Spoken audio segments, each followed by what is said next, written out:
하나님의 말씀을 봉독하겠습니다. 에베소서 4장 13절에서 16절까지의 말씀입니다. 신약성경 313면에 있습니다. 에베소서 4장 13절에서 16절까지의 말씀을 봉독하겠습니다. 우리가 다 하나님의 아들을 믿는 것과 아는 일에 하나가 되어 온전한 사람을 이루어 그리스도의 장성한 분량이 충만한 데까지 이르리니 이는 우리가 이제부터 어린아이가 되지 아니하여 사람의 속임수와 간사한 유혹에 빠져 온갖 교훈의 풍조에 밀려 요동하지 않게 하려 함이라. 오직 사랑 안에서 참된 것을 하여 범사에 그에게까지 자랄지라. 그는 머리니 곧 그리스도라. 그에게서 온 몸이 각 마디를 통하여 도움을 받음으로 연결되고 결합되어 각 지체의 분량대로 역사하여 그 몸을 자라게 하며 사랑 안에서 스스로 세우느니라. 아멘. 우리는 하나님께서 자신을 설명하시는 역사와 인생 속에 있습니다. 하나님은 우리를 만드셨고 목적하셨고 우리를 기뻐하셨습니다. 그래서 오늘 보는 본문같이 우리가 다 하나님의 아들을 믿는 것과 아는 일에 하나가 되어 온전한 사람을 이루어 그리스도의 장성한 분량이 충만한 데까지 이르러야 한다. 이를 것이니라. 이게 나의 뜻이다. 이렇게 선언되고 있습니다. 근데 이러한 하나님의 의도가 우리가 보통 세상에서 이해하는 식의 신에 대한 우리의 편견이 신은 절대자, 절대 권력이라는 것 때문에 신에게서 무엇을 보상받고 싶거나 신을 만족시키고 싶으면 가서 빌어야 된다. 강해서 신을 두려워하고 그리고 매달려서 구걸을 해서 보상을 받아내는 것으로 신을 생각하기 일쑤입니다. 그러니까 기독교 신앙 속에서도 어떻게 이 일반적인 자연스러운 인간의 상상력이 들어와서 기독교도 결국은 공포로 표현되는 게 더 많습니다. 너 예수 안 믿으면 지옥 가, 벌 받아. 너 하나님이 너 알면 너 가만두지 않아. 이런 말들이 더 자연스럽고 당연하고 하나님이 우리를 만들어 가시는 일에 얼마나 집중하고 계시는가에 대해서는 우리는 서로 할 말이 없습니다. 여기가 오늘 우리가 넘어서야 할 성경 증언에 관한 새로운 이해입니다. 우리는 앞서서 율법이 경기장이다 이렇게 비유적으로 이해하기로 했습니다. 그리고 신약에 들어오면 그 경기장이 끝이 아니라 그 경기장은 경기를 해야 되는 것이다 라는 데를 오게 됐죠. 그러니까 구약 내내 이 경기장의 규격을 분명히 하는 일과 경기장 안에 붙들어 놓는 일이 구약 내내의 이야기였다면 신약에 오면 최초로 예수님이 이 경기장은 어떤 경기를 하는 것인가 라고 하나님의 깊은 내용을 이제 공연하십니다. 그것은 사랑이었습니다. 승부가 아니고 사랑이었죠. 우리가 멋진 경기를 보면 그 서로 상대방을 이겨야 되는 일에 치사하게 구는 승부에 집착하는 선수들도 얼마든지 보고 그러나 경기를 마치고 나면 서로 상대가 원수가 아니라 파트너라는 사실로 둘이 함께 예술 공연을 했다라는 감사를 표하는 일도 우리는 동시에 봅니다. 그러니 하나님께서 우리에게 베푸시는 구원, 하나님이 창조주 되시고 심판자 되시고 영원한 복을 약속하셨다 하는 이 대목에서 그러니까 구원이 자칫 잘못하면 면죄받은 것, 사면을 받은 것이 전부인. 그래서 늘 엉엉 우는, 그리고 잘못을 할 때마다 돌아와 고백을 하고 회개를 하고 용서를 빌어서 다시 마음의 안정을 취하는 것이 전부이고, 자라난다는 개념에 대해서는 우리 한국교회가 아직 그 소개가, 설명이 적다, 이런 생각을 가지게 됩니다. 그러니까 지금 오늘 본문으로 읽은 본문을 다시 한번 보시면, 우리가 다 하나님의 아들을 믿는 것과 아는 일에 하나가 되어 온전한 사람을 이루어 그리스도의 장성한 분량이 충만한 데까지 이릅니다. 온전한 사람으로의 목표가 있습니다. 그러니까 면죄를 받고 사면을 받은 게 문제가 아니라 여기로 자라나야 됩니다. 잘 아시는 구약 역사는 애굽을 나오는 것이 구원이 아니라 가나안에 들어가는 것이 구원의 목표입니다. 그런데 가나안을 가려면 애굽을 나와야 되는 것입니다. 구약 내내 이스라엘이 꾸중을 듣는 것은 결국 가나안 들어가는 것을 실패하고 나오기는 했는데 그냥 헛된 시간을 보내고 말았다. 그래서 히브리서에 가면 그 사건을 인용하여 신약 성도들에게 너희는 그러지 마라. 목적하는 데를 가라. 이렇게 얘기합니다. 목적하는 데를 간다는 것, 온전한 사람으로 그리스도의 장성한 분량이 충만한 데까지 간다는 것은 구체적으로 어떻게 이해하고 실현할 수 있는가 하는 문제를 다루어야죠. 그래서 그 14절, 이는 우리가 이제부터 어린아이가 되지 아니하여 사람의 속임수와 간사한 유혹에 빠져 온갖 교훈의 풍조에 밀려 요동하지 않게 하려 함이라. 어떤 속임수일까요? 어떤 간사한 유혹이 있을까요? 그러니까 신은 다 똑같아. 신은 겁을 주고 우리를 굴복시키고 자기 하수인으로 쓸 뿐이야. 그냥 달래는 거 주고 너도 내 필요한 거 받아와. 이렇게 돼버렸다는 거죠, 신이. 그러나 성경은 전혀 그렇게 얘기하지 않는 것이, 다음을 보시면 오직 사랑 안에서 참된 것을 하여 범사에 그에게까지 자랄지라. 그는 머리니 곧 그리스도라. 사랑이라는 말이 등장하는 종교가 없습니다. 기독교만 사랑이라는 말을 하는데, 사랑은 굉장히 중요한 단어입니다. 사랑의 반대말을 여러 가지 예를 들었는데 혹 기억하고 계시나요? 사랑의 반대말은 뭐다? 사랑의 반대말은 증오일 수도 있다. 외면일 수도 있다. 그러나 성경에서 사랑의 반대말은 공포입니다.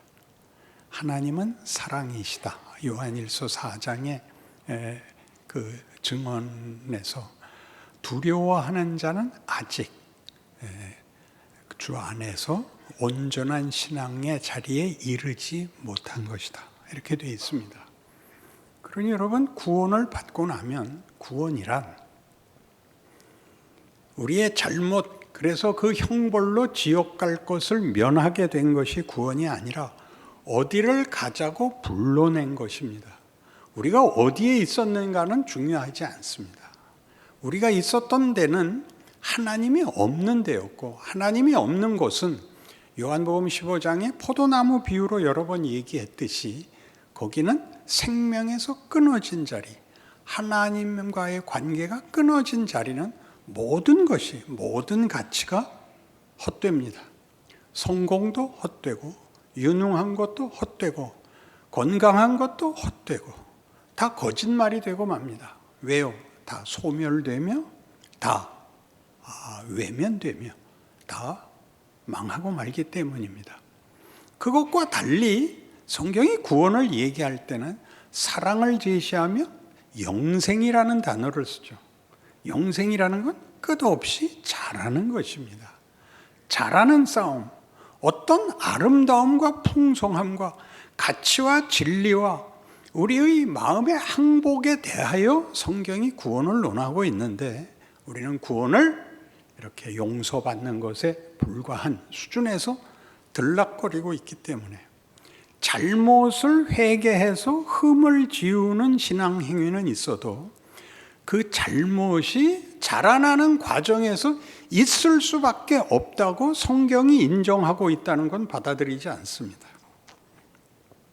우리는 그 잘못들이 아주 큰 잘못일지라도 그 잘못이 우리를 크게 한다는 걸 믿습니다.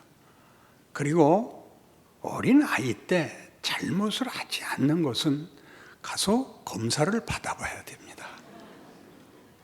우리 애는 평생 거짓말을 안 했어. 그러면 심각한 겁니다. 이빨이 없어. 그런 거하고 똑같은 얘기인데 이게 면죄받는 것이 전부인 시기였기 때문에 잘못에 대하여 이렇게 절대 잘못은 용서될 수도 해서도 안 되는 것으로 되어 있지만 우리가 우리 인생에서 얼마든지 보듯이 우리는 다 죄인이었고 우리는 하나님을 몰랐고 찾지 않았을 때 하나님은 구원을 시작하시는 겁니다.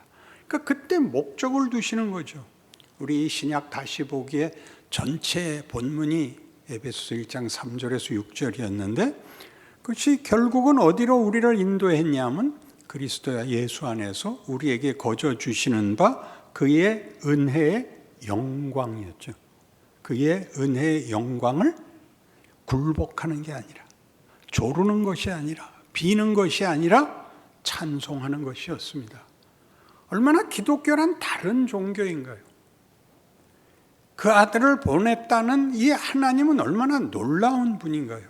우리를 무슨 대접하고 있느냐 하는 문제에서 기본적으로 우리의 일반적인 종교심, 신에 대한 왜곡이 기독교에까지 들어와서 신이 우리를 용서했다라는 말이 그러니까 이제부터 나가자라는 대로 가지 않고 용서받은 지점에서 무흠하며 완벽하기 위한 먼지떨이를 반복하는 신앙생활을 해왔지 이런 모든 것을 통하여 큰다는 성경의 그 많은 이야기들 아브라함이 있고 이삭이 있고 야곱이 있고 요셉이 있고 다윗이 있고 이런 얘기들 그들의 생애가 완벽하지 않았음에도 불구하고 기꺼이 하나님은 나는 너희 조상의 하나님이니 아브라함의 하나님이요 이삭의 하나님이요 야곱의 하나님이니라 이렇게 말하시는 하나님을 우리는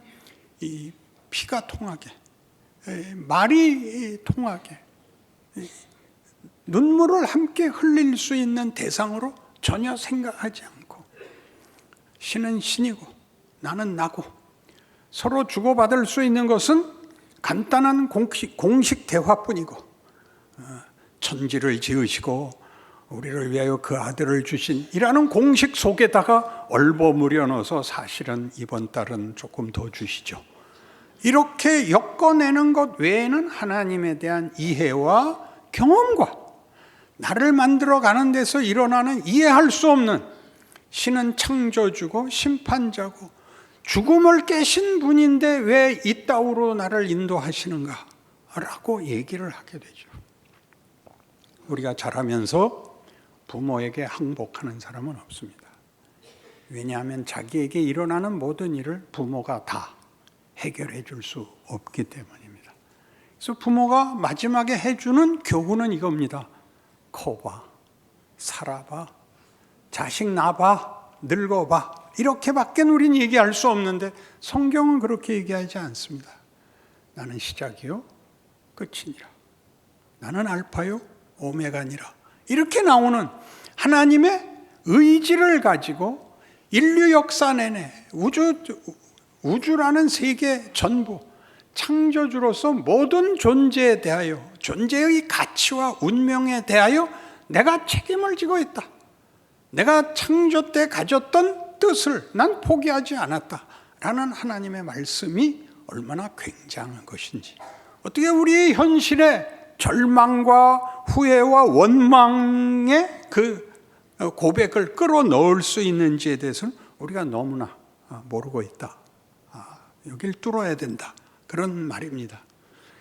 그래서 예수님께서 이렇게 얘기했다는 거 기억하시세요? 새 계명을 너희에게 주노니 서로 사랑하라. 기독교는 사랑 타령이라고요.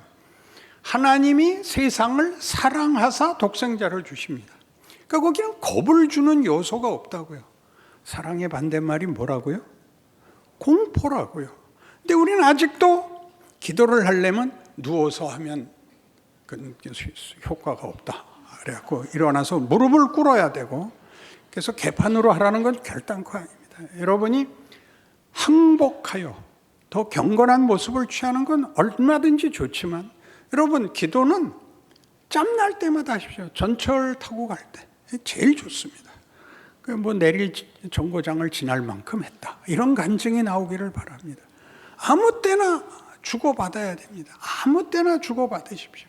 그것이 이렇게 공식 문장이 돼서 나오는 것은 전체 앞에서 대표 기도를 해야 돼서 나오는 것이고, 그런 식의 문장을 쓰는 것은 개인 기도에서는 별로 좋은 면이 아닙니다. 거긴 이렇게 토막이 나고, 앞에 했던 얘기, 하나님 앞에 했던 얘기는 그냥 잊어주세요. 그건 제가 헛소리 한 거예요. 제가 하고 싶은 얘기는요, 이렇게 나오는 것이 당연히 부모와 자식 간의 관계지요. 대화지요. 함께 사는 가족이지요. 그렇게 성경이 얘기하고 있는데 우리는 끝까지 아니라고 우기는 겁니다. 그래서 로마서 3장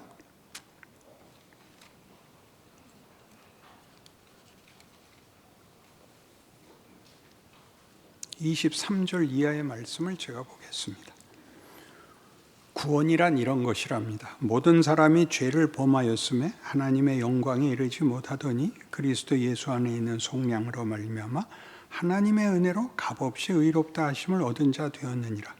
이 예수를 하나님이 그의 피로써 믿음으로 말미암는 화목 제물로 세우셨으니 이는 하나님께서 길이 참으시는 중에 전에 지은 죄를 간과하심으로 자기의 의로우심을 나타내려 하심이니 곧 이때 자기의 의로우심을 나타내사 자기도 의로우시며 또한 예수 믿는 자를 의롭다 하려 하심이라.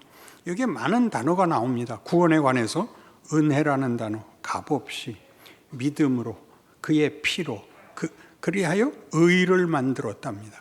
굴복을 만들었다가 아닙니다. 겁을 줬다가 아닙니다. 하나님도 의롭고 우리도 의롭다가 됐답니다. 그래서 여러 번 얘기했죠. 성경에서 은혜란 공짜라는 개념이 전부가 아니고 하나님의 의지라는 뜻입니다.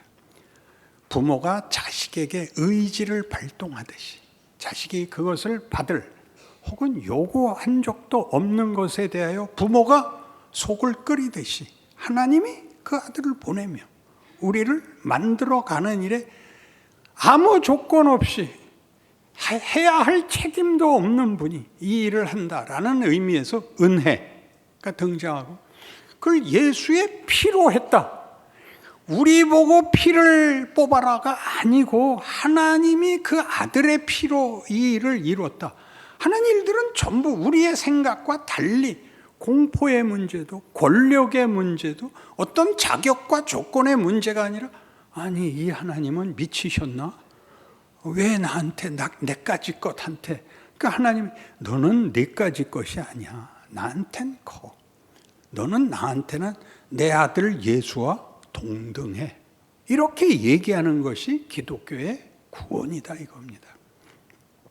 여러분이 떳떳지 못하다, 후회가 많다, 다윗이 하나님한테 뭐라고 잘난 척을 했냐 하면, 저는 궁전에 사는데 하나님은 텐트에 계시니 제가 궁전을 짓겠습니다. 그래서 하나님이 뭐라냐면, 야 이 밥통아, 네가 나한테 뭘 해줄 수 있단 말이냐. 다 내 건데 내가 만들어주고 내가 주지 어떻게 네가 내 필요를 채우냐. 내가 필요가 어디 있느냐.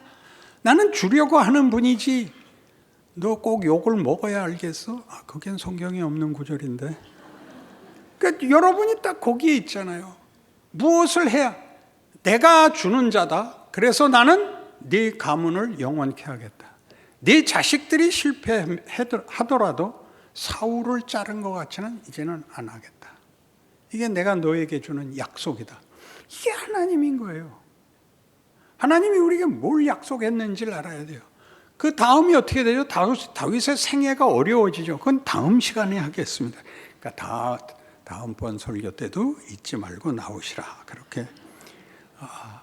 그러니까 하나님이 무엇을 하고 계시는지 사랑을 하신다. 나는 사랑이다. 너희도 사랑 가운데서 커라. 사랑은 뭐죠? 기독교를 대표하는 두 단어 중에 하나입니다. 사랑과 믿음.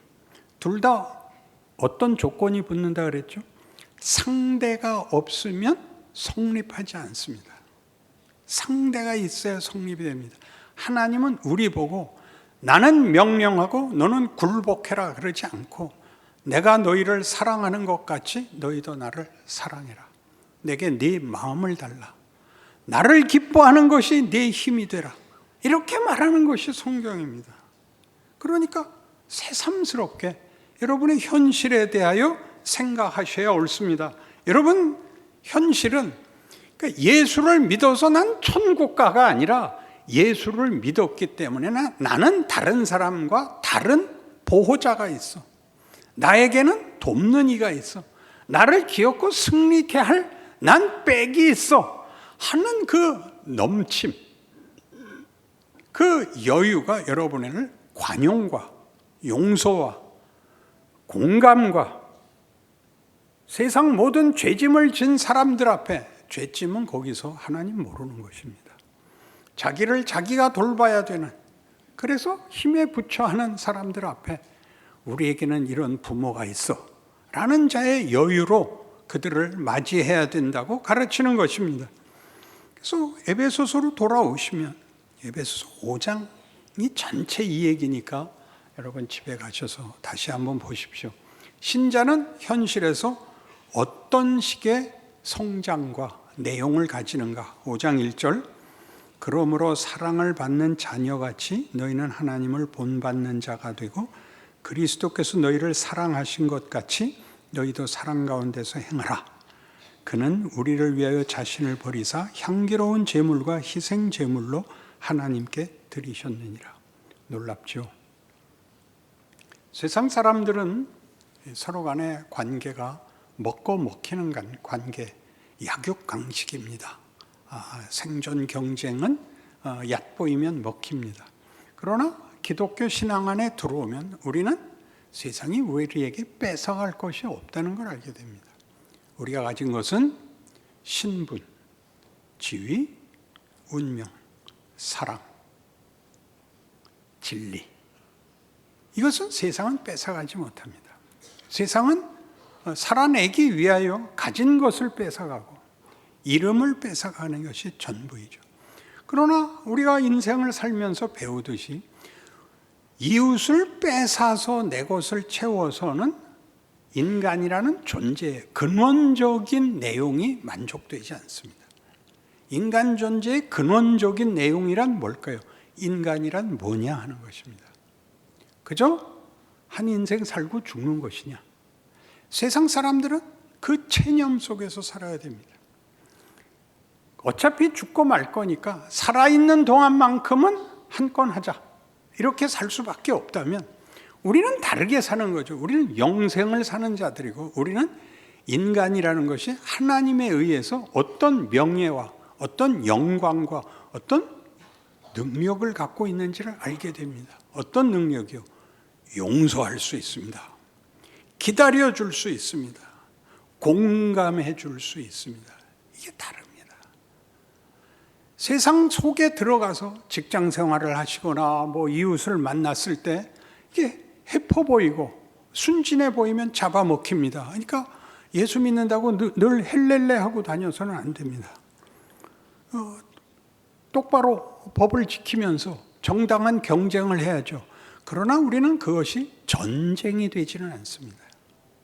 세상은 전쟁입니다. 죽여야 됩니다. 우리는 경기입니다. 경기는 다르죠. 그래서 우리 세상 사람들, 믿지 않는 자들의 어떤 우리와 다른 문제들로 인한 모든 문제에 대하여 그것을 경기로 받아들입니다. 경기의 파트너로 받아들이지 죽여야 살지 않습니다. 세상 사람들 덕분에 우리는 우리의 실력이 늡니다. 여러분 테니스 쳐서 언제 느는지 아십니까? 6대 빵으로 줬을 때 늡니다. 달밤에도 연습하고 촛불 켜놓고 연습하고 해서 원수를 갚으러 갔더니 원수가 늙어 죽었더랍니다. 그러니까 이런 모든 얘기를 우리가 웃으면서 할 수 있는 이유는 우리가 얼마나 우리 오늘 본문에서 본 바와 같이 세상의 속임수 속에, 세상의 간사한 유혹 속에, 간사하다 그러니까 무슨 이해관계로 들어온 것 같지만 인생이란 그런 거야 라는 철저한 체념, 자폭, 그래서 가지는 분노, 원망으로 자기를 풀어야 되는 속에서 우린 빛을 본 겁니다. 생명과 진리를 만나고 우리의 운명과 하나님이라는 분이 우리에게 가지는 목적과 뜻에 대하여 항복하게 됩니다. 왜요? 거기에만 진정한 그의 영광의 찬송이 되는 우리의 만족이 있기 때문입니다. 그래서 이런 일들은 지금 5장 1절 2절밖에 안 읽었는데 8절로 뛰어가면 너희가 전에는 어두움이더니 이제는 주 안에서 빛이라 빛의 자녀들처럼 행하라. 이거 뭐 이렇게 늘 신앙적인 표현, 나는 예수를 믿어 오늘 죽어도 천국 갈 줄 알아, 나는 널 용서해, 성경에도 그렇게 됐어요, 이렇게 재수없게 얘기하는 게 아닙니다. 빛의 자녀라는 건 다른 겁니다. 그의 인품과 인격이 현실의 위협과 유혹 속에서 어떻게 발휘되느냐, 어떻게 자신을 명예를 지켜내는가 하는 데서 그게 용기와 지혜와 그리고 끈기가 있어야 되는 인생의 책임을 져야 하는 것입니다. 그건 우리가 클 뿐만 아니라 우리로 인하여 누군가가 생명의 전달을 받는 하나님의 신비한 기적이 될 것입니다. 그것이 우리가 살아야 하는 현실에서의 책임들입니다. 15절 그런즉 너희가 어떻게 행할지를 자세히 주의하여 지혜 없는 자같이 하지 말고 오직 지혜 있는 자같이 하여 세월을 아끼라. 때가 악하니라. 그러므로 어리석은 자가 되지 말고 오직 주의 뜻이 무엇인가 이해하라. 술 취하지 말라. 이는 방탕한 것이니 오직 성령으로 충만함을 받아라.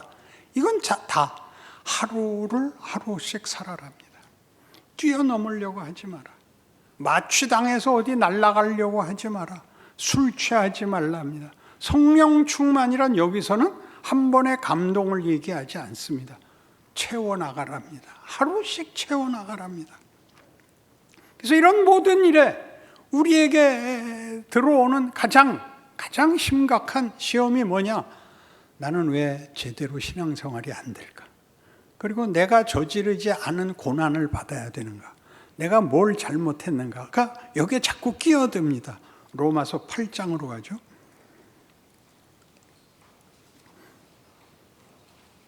로마서 8장 1절.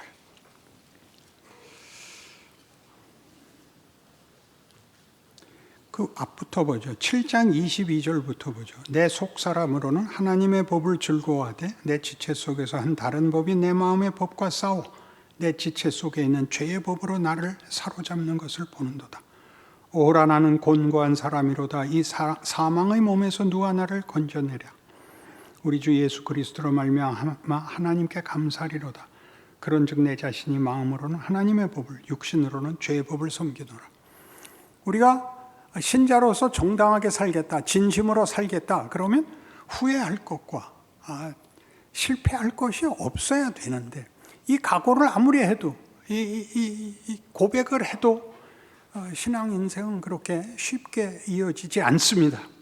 잘하려고 하는데도 안 됩니다. 오호라 나는 곤고한 사람이로다. 이 사망의 몸에서 누가 나를 건져내랴. 그랬더니 뭐라고 나오냐면 우리 주 예수 그리스도로 말미암아 하나님께 감사하리로다.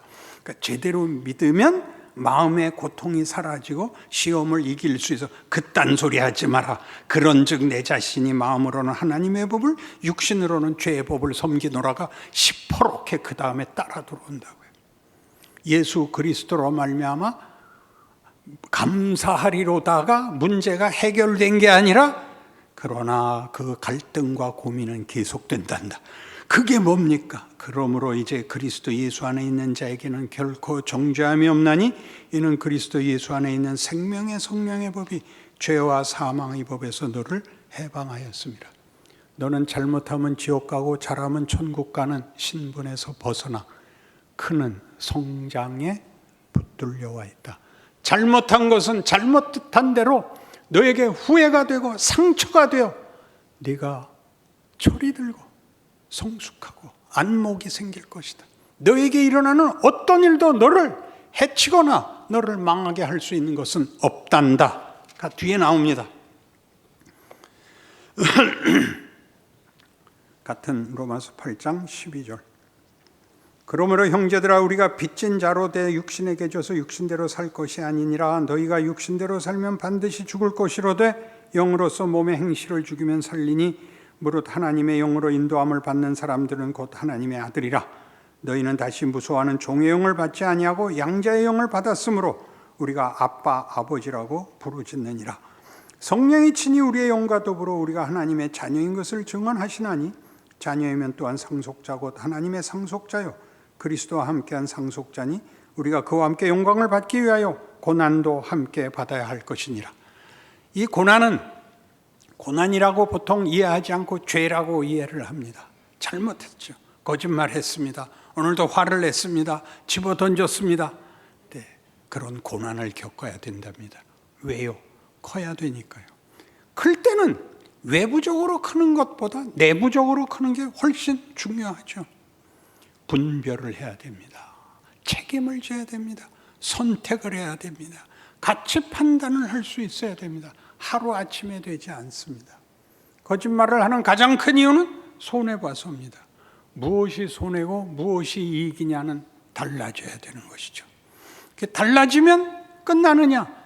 천국에 가는 동안 내내 우리는 미완성이고 완성을 향하여 나가는 길에 있고 그것이 우리를 키우고 나와 만나는 모든 이웃 앞에 증거가 된다. 이렇게 얘기하는 것이 신앙 인생인 것입니다. 그래서 그리스도와 함께한 상속자로서 그 영광을 나누는 법이 고난이라는 겁니다. 예수님이 이 땅에 오셔서 하나님의 사랑을 증언하시고 하나님이 우리 편이라는 걸 증언하시기 위하여 죽습니다. 우리 손에 죽습니다. 우리 손에. 히브리서 5장 8절에서는 그가 아들이시라도 받으신 고난으로 순종함을 배워서 온전하게 되셨은즉 이제 우리를 위한 대제사장이 되기에 마땅하니라. 예수님에게 온전해질 게 뭐가 있어요? 죄의 자리에까지 들어와 보신 겁니다. 하나님을 외면한 자리에까지. 거기까지 너희가 외면했던 자리까지 내가 들어와서 하나님이 없는 자리는 이제 없어졌느니라. 네가 어떤 죄를 졌든 그 죄가 너한테 절망이 되거나 심판이 되지 않는다. 이게 하나님이 우리를 어디로 데려가야 할지, 어떻게 데려가야 될지, 어디서 어떤 과정을 거쳐 가야 하는 것인지를 예수의 생애에서 너희에게 증언하였느니라. 이게 기독교 신앙이요, 기독교가 말하는 구원입니다. 그래서 뒤이어 나옵니다. 18절. 생각하건대 현재의 고난은 장차 우리에게 나타날 영광과 비교할 수 없도다.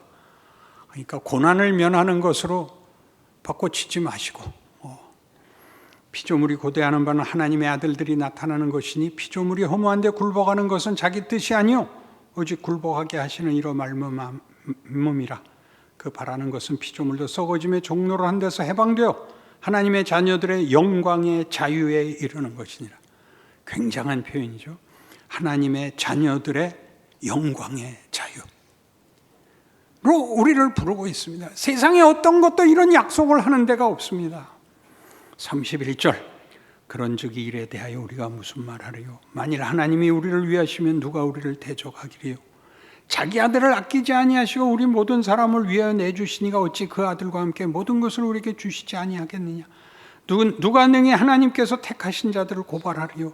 의롭다 하신 이는 하나님이시니 누가 정죄하리요? 죽으실 뿐 아니라 다시 살아나신 이는 그리스도 예수시니 그는 하나님 우편에 계신 자여 우리를 위하여 간구하시는 자시니라. 누가 우리를 그리스도의 사랑에서 끊으리요? 환난이나 곤고나 박해나 기근이나 적신이나 위험이나 칼이랴. 내가 확신하노니 사망이나 생명이나 천사들이나 권세자들이나 현재일이나 장래일이나 능력이나 높음이나 깊음이나 다른 어떤 피조물이라도 우리를 우리 주 그리스도 예수 안에 있는 하나님의 사랑에서 끊을 수 없으리라. 이걸 구원이라고 하는 겁니다. 여러분, 이런 하나님의 약속과 이런 의지 속에 있다는 걸 들었을 때 맨 처음 나오는 희한한 반응은 이겁니다. 개판으로 살아도 됩니까? 치사하다는 걸 알아야 됩니다. 죄란 하나님이 없으면 별의별 거지 같은 생각을 다 하는구나. 치사하구나. 부끄러워해야 됩니다. 이 죄를 지었으니 지옥을 가가 아니라 이런 죄를 짓다니 부끄럽구나. 하나님 부끄럽습니다. 수치를 알아야 고칩니다. 명예를 알 수 있게 됩니다. 그래서 모든 예수 믿는 사람들한테 꼭 권하고 싶은 결론입니다. 예수를 믿었으면 인성이 달라지라고요. 인간이 달라지라고요. 도덕적으로 완벽해지라는 게 아니라 인간다우라고요. 우리가 인간에게 요구하는 게 뭡니까? 넌 짐승이 아니야. 넌 기계가 아니야. 넌 무정하면 안 돼. 넌 억지를 쓰면 안 돼. 예, 속해 있으라고요.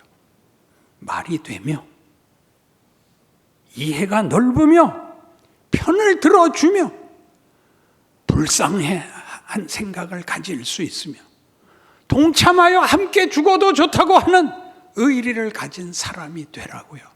완벽해지라는 게 아닙니다. 재수 없는 말을 끊으십시오. 좋은 말을 골라 하십시오. 내가 너한테 지금 네 빚을 다 갚아줄 수는 없지만 내가 짜장면은 지금 사줄 수 있어. 넌 곱빼기 먹어. 난 구경만 할게. 유머 센스가 생기셔야 됩니다.